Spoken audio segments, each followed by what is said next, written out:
I'm Debra Lee Baldwin. I'm at Rancho La Puerta Health and Fitness Spa in Tecate, Mexico, just south of the San Diego border.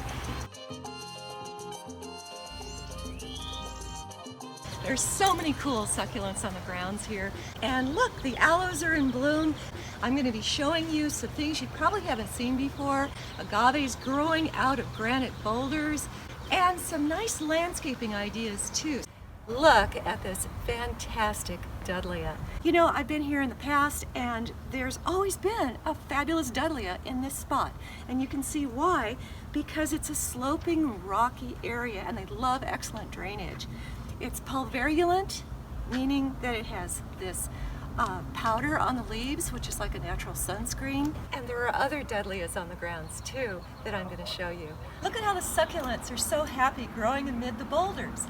This is their native habitat. And we have Dudleya pulverulenta here, growing out of a crack in the rock for years. In the summertime, this plant will kind of crinkle up, and then when the rains come, it'll open up again. This is April, and it's looking its best, just coming into bloom. You know, we are in a high desert climate here, and there is cholla about. Cholla is fascinating. I mean, it's a kind of a puntia, so one petal grows on top of another. And there are some growing here out of the rock. I'm carrying this very gingerly because it has little spines that come off at hardly anything. They just come right off. And because that's how the plant propagates, it wants to travel with you. So I'm putting the little cholla back. Ah, look at that! Oh my gosh, look at that! And that's what they do. Ow.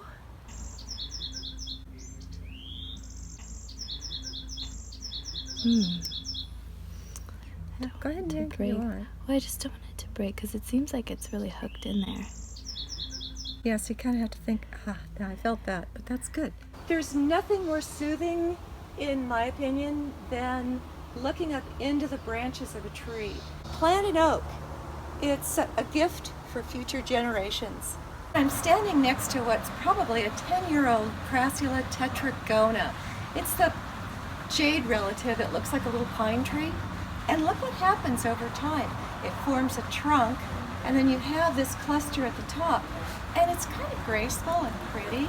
It's overgrown. You could trim it back by breaking it off and just planting this top part, and it would root from where the leaves emerged. But it looks good and it fills this space, so why not? This is a typical no-water landscape for arid Baja California. Century plants, columnar cactus, and paddle cactus or puntia. And typically these can get by on no irrigation or minimal irrigation. Its famous pods, which are unbelievably bitter.